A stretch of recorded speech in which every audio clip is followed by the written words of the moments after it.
بسم الله الرحمن الرحيم والحمد لله رب العالمين والصلاة والسلام على سيد المرسلين. Nous continuons avec les trois principes fondamentaux. Et nous étions au passage où Mohammed ibn Abdul Wahhab rahimahullah nous explique que anwa' al-ibada, les sortes d'adoration que Allah a ordonnées, comme l'islam, ou l'iman, ou l'ihsan. Nous avons parlé de l'islam. Maintenant, nous allons parler un petit peu de qu'est-ce que l'iman, qu'est-ce que la foi.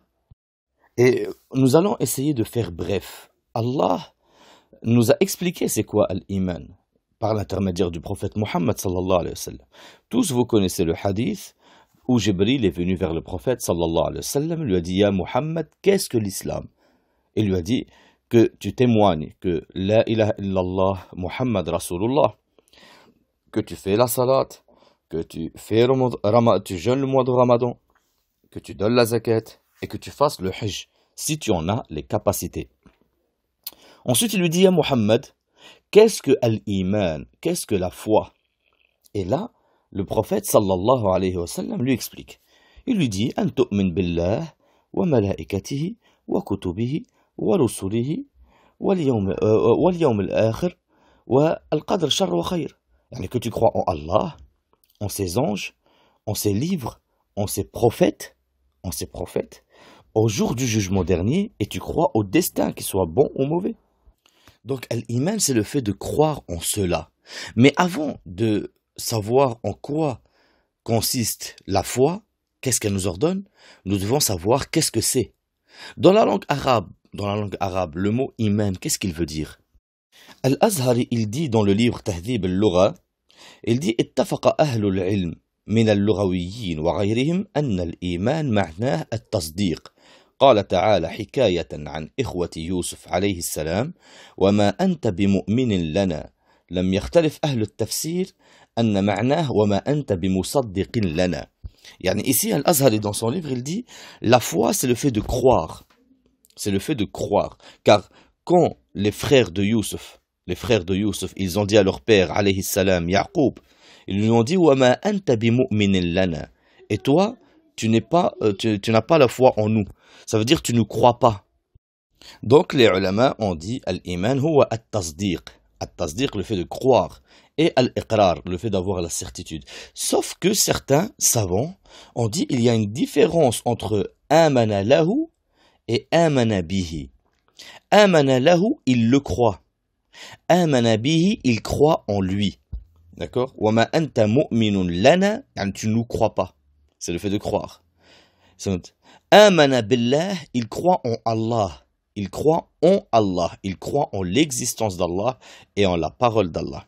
Donc il y a une différence entre les deux, mais dans les deux cas, on voit ici que la croyance, la foi, c'est le fait de croire en la chose. Yani al-iman huwa al-iqrar wa al-tasdiq. La foi, c'est le fait de croire et d'en avoir la certitude. Mais, istilahan, yani, auprès des ulama, dans la religion musulmane, qu'est-ce que la foi? Les savants ont dit la foi, qawlun bil lisan, c'est une parole par la langue, i'tiqadun bil jinan, le fait de le reconnaître par le cœur, amalun bil jawarih, le fait de pratiquer par le corps, yazid bil ta'a, il augmente en faisant l'adoration, wa yanqus bil ma'siyah, il diminue en faisant les péchés. On sait que les actes, ça fait partie de la foi, que la parole fait partie de la foi. Les hadiths, là-dedans, nous les verrons plus tard, quand on va rentrer dans les détails de qu'est-ce que l'iman. Quand le prophète sallallahu alayhi wa sallam dit Al-iman bid'a wa sab'una shu'ba, fi riwaya bid'a wa suttuna shu'ba. Il dit la foi, c'est entre 73 et 79 et 73 branches. Il dit a'laha, la branche la plus haute de la foi, c'est le fait de dire la ilaha illallah. Ici, il nous parle de la parole. Il a dit wa adnaha imatatul adha 'an at-tariq ou min at-tariq. Et la branche la plus basse de la foi, c'est le fait d'enlever quelque chose qui gêne du chemin. Ici, c'est un acte. C'est un acte. Il dit wal haya min al-iman, et la timidité fait partie de la foi. Et la timidité, personne ne la voit. Il n'y a aucun acte et aucune parole dans la timidité, c'est dans le cœur. Donc le prophète sallallahu alayhi wa sallam, il nous montre ici que la foi, elle est par la langue, par le cœur et par les actes. Et il y a plein d'autres hadiths qui montrent que la foi peut être par les actes. Que la foi peut être... Et subhanallah, ce qui est incroyable, c'est qu'il y a un hadith qui est clair et net là-dessus, le hadith de Abu Hurayra radhiyallahu anhu, où il dit dedans, Su'ila Rasulullah sallallahu alayhi wa sallam, Ayyul a'mali afdal? Qala imanul billah. قال ثم ماذا؟ قال الجهاد في سبيل الله. قال ثم ماذا؟ قال حج مبرور. يعني ici, le Nabi sallallahu alayhi wa sallam, on lui dit, Ya Rasulallah, quel est l'acte, le meilleur acte? Il a dit, la foi en Allah. Il a considéré que la foi était un acte. Et même plus que ça, un verset clair et net dans Surat al-Baqarah. Dans Surat al-Baqarah, quand Allah il parle de changement de direction de l'Qibla, quand il parle de changement dans la direction de l'Qibla, Allah Azza wa Jal, il dit sur les kuffars, سيقول السفهاء من الناس ما ولاهم عن قبلتهم التي كانوا عليها. يعني les pervers parmi les gens, ils ont dit, comment ça se fait, ils changent de qibla? Yani au départ, في المدينة, attention, la qibla n'a pas été changée في Mecca.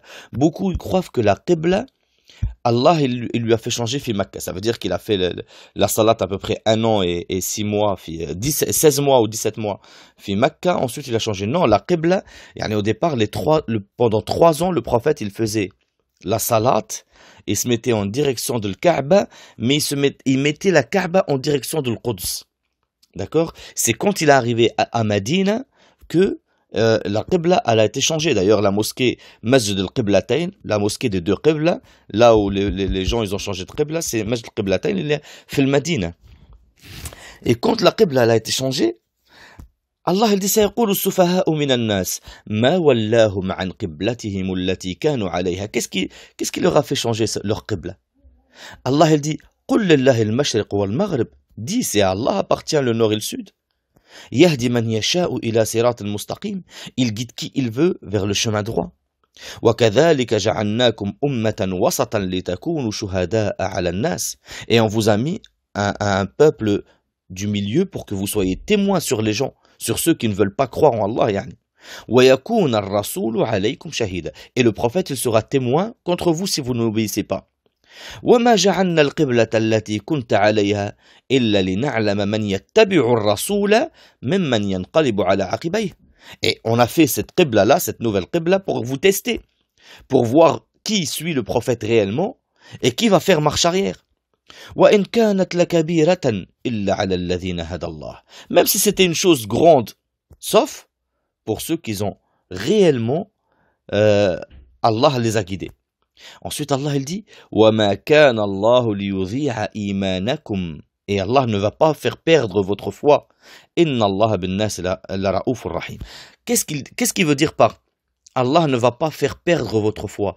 Il parle de toutes les salawats qu'ils ont fait avant en direction de l'Quds.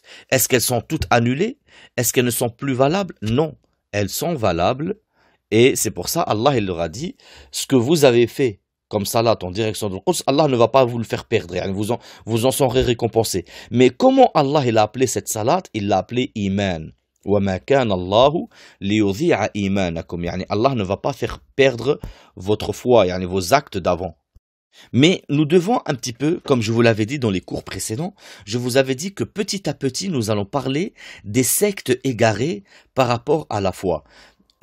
Pour ne pas vous rentrer l'apprentissage en profondeur des sectes, parce que c'est quelque chose qui demande énormément de temps, et je rappelle que ces cours sont là pour les frères et les sœurs débutants qui cherchent à connaître l'islam avant tout.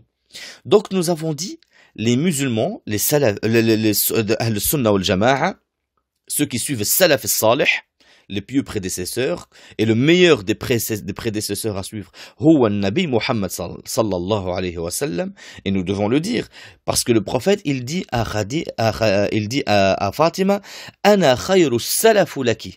Je suis le meilleur prédécesseur pour toi, que tu dois suivre. Et le prophète nous ordonne de suivre salaf al-salih. Il nous ordonne de suivre Abu Bakr, Omar, Uthman, Ali, et il nous dit, alaykum bil khulafa ar-rashidin al-mahdin. Accrochez-vous à mes suiveurs. Il parle de Abu Bakr, Omar, Uthman, Ali. Il nous dit man iqtada bi Abi Bakr wa Omar faqad ihtada. Celui qui suit Abu Bakr et Omar, c'est celui-là le bien guidé. Par conséquent, celui qui est en divergence avec eux, il est égaré. Et qu'est-ce qu'il est incroyable d'entendre certains soi-disant prédicateurs appelé à être en divergence avec Abu Bakr et avec Omar radiallahu anhuma, et nous expliquer, ils cherchent à nous expliquer que c'est ça le bon chemin. Subhanallah. Subhanallah. Yani, non seulement eux, je ne sais pas si c'est eux qui sont intelligents, qui prennent les gens pour des stupides, ou alors ils sont tellement stupides qu'ils arrivent à convaincre par leur stupidité, parce qu'ils croient avant leur stupidité.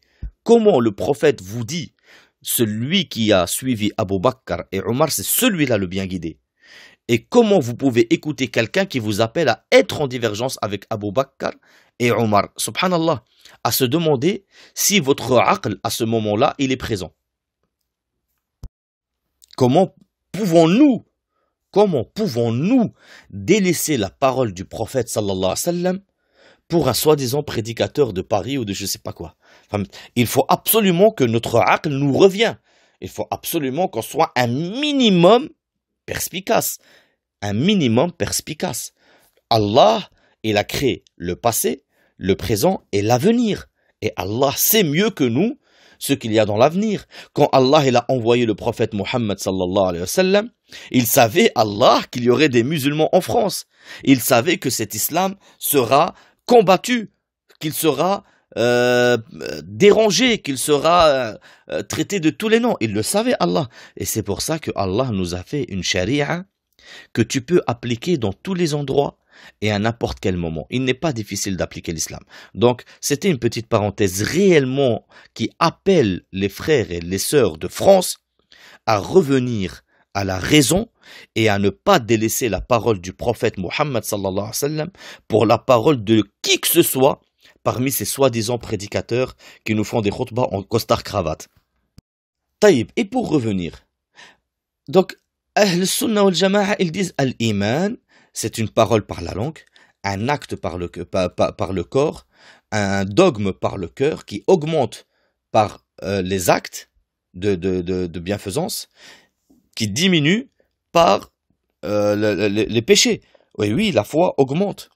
Et Allah nous l'a prouvé. Il dit par exemple dans le verset Innamal mu'minuna alladhina idha dhukira Allahu wajilat qulubuhum wa idha tuliyat alayhim ayatuhu zadatuhum imanan wa ala rabbihim yatawakkalun. Allah ici il dit les croyants sont ceux que quand tu cites Allah, leur cœur tremble. Et quand tu leur récites les versets d'Allah, ça leur rajoute de la foi. Et ils ne comptent que sur leur Seigneur. Donc ici Allah nous dit que la foi augmente. D'ailleurs, Allah, il cite sur les Sahaba eux-mêmes leur dogme. Abu Bakr, Omar, Othman, leur dogme était que la foi augmente. Regardez ce que Allah il dit sur eux.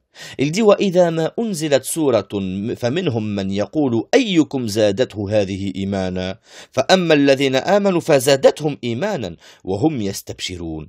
Yani quand les musulmans ils reçoivent les versets, ils se disent entre eux, yani ils parlent de qui là quand il dit les musulmans? Ils parlent des Sahaba. Il dit, ils se disent entre eux, les Sahaba, lequel d'entre vous, ce verset lui a rajouté de la foi? Il a dit, quant à ceux qui ont cru, Allah, il dit, quant à ceux qui ont cru, elle leur a rajouté de la foi, et ils sont heureux, et ils sont heureux. Et bien sûr, tout ce qui augmente diminue. Le prophète nous a montré que la foi pouvait diminuer. Car il nous a dit, par exemple, dans un hadith, La yazni zani hina yazni wa huwa mu'min, wa la yashrab al-khamr hina yashrabuha wa huwa mu'min.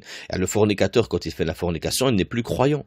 Et celui qui boit de l'alcool, à ce moment-là, il n'est plus croyant. Nous savons tous que la fornication ne te fait pas sortir de l'islam, que c'est un péché. Que le fait de boire de l'alcool ne fait pas sortir de l'islam, que c'est un grand péché.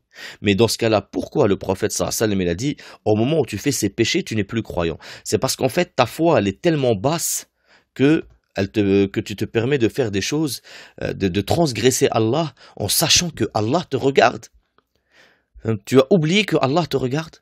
Tu as oublié qu'il y a un ange à ta droite qui est en train d'écrire, qui te regarde. Ta foi, elle a diminué à ce moment-là, au point que tu en as oublié qu'il y a un ange à ta droite et il y a un ange à ta gauche qui sont en train d'écrire tes bons actes et tes mauvais actes. Et que Allah te regarde. À ce moment-là, ta foi, elle est basse. Mais cela ne veut pas dire que tu sors de l'islam. Qu'est-ce que disent les Khawarij, une Mu'tazila? Al-Khawarij, une secte, ce qu'on appelle, qu'ils ont autorisé. Al-Khawarij, en fait, ce sont des sectes ils ont trois principes en général. Le fait de rendre les musulmans mécréants quand ils font les grands péchés. Ils autorisent à sortir contre le gouverneur d'accord? Et ils disent celui qui meurt sur un grand péché, il reste éternellement en enfer. Al-Mu'tazila, ils disent il est ni en enfer, ni au paradis. C'est-à-dire que le Mu'tazila, il dit si tu meurs sur un grand péché, eh bien tu vas ni en enfer, ni au paradis. Al-Khawarij, ils ont dit, celui qui fait un grand péché, eh bien il sort de l'islam. Il est éternellement en enfer. Mais nous disons non. Que celui qui meurt sur les grands péchés ou les petits péchés, s'il est musulman, c'est Allah qui décidera de son sort. Mais celui qui meurt sur l'islam, qui meurt sur l'unicité d'Allah, ne reste pas éternellement en enfer. Que disent Al-Murji'a? Al-Murji'a, c'est une secte aussi. Et Al-Murji'a, ils ont sorti les actes de la foi. Ils ont dit en résumé, que la foi, c'est simplement le fait de croire en Allah et de dire la ilaha illallah. Que tu fais les fornications, tu fais tout ce que tu veux, tu as la même foi que Jibril. C'est le résumé de ce qu'ils disent. Mais attention, Al-Murji'a, ils se divisent. Ils se divisent. Et je rappelle, c'est un cours pour les débutants, donc je ne vais pas rentrer en détail. En général, ce qu'il faut savoir, c'est qu'il y a ce qu'on appelle Murji'atul Fuqaha. Murji'atul Fuqaha, c'est un groupe qui dit tout simplement qu'en fait, l'islam, c'est simplement le fait de croire par le cœur et de reconnaître par la langue. Celui qui fait cela, il a un islam complet et une foi complète. Et que en fait, les actes, on les appelle pas, ça fait pas partie de la foi, mais ça fait partie de shara' al-iman. C'est les chemins de la foi. Mais ils disent comme quoi, en bref, que les actes ne font pas partie de la foi, mais que al-iman, les actes, c'est shara' al-iman. Et ça, d'ailleurs, c'est la parole de Abu Hanif al-Nu'man. C'est la parole de Abi Hanif al-Nu'man. Donc ça, c'est Murji'atul Fuqaha qui dit simplement al-iman, tasdiq bil-qalb wa iqrar bil-lisan. Al-iman, pour eux, c'est le fait de croire par le cœur et de reconnaître par la langue, et que la foi, que les actes ne font pas partie de la foi. Et bien sûr, nous avons prouvé avec les Qur'an et avec les hadiths que leur parole est mauvaise et qu'en réalité, les actes font partie de la foi. Il y a ce qu'on appelle aussi al-karramiyya. Et ça, la secte de Al-Karramiyya aussi, ils sont pires que le Murji'at al-Fuqaha. Parce que Al-Karramiyya, c'est une secte qui dit simplement Al-Iman qawlun bil-lisani faqat. Al-Iman, pour eux, c'est juste le fait de reconnaître par la langue. Ça, c'est une secte qu'on appelle Al-Karramiyya. D'ailleurs, elle s'appelle Karramiyya par rapport au fait que celui qui l'a inventé, cette secte-là, il s'appelle Muhammad ibn Karram al-Sijistani.